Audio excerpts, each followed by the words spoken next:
Jāņa Rozes grāmatnīca piedāvā.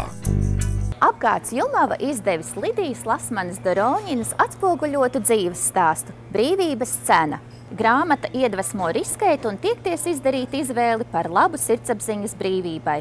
Katrs no mums tiecas pēc brīvības, bet tikai retais apzinās, ka visa dzīve ir ceļš pēc tās un var prasīt ļoti augstu cenu.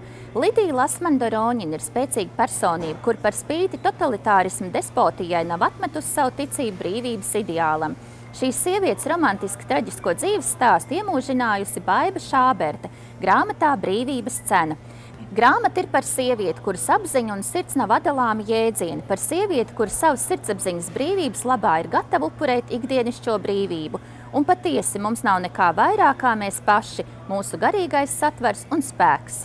Šo un vēl citas grāmatas meklējiet visās Jāņa Rozes grāmatnīcās.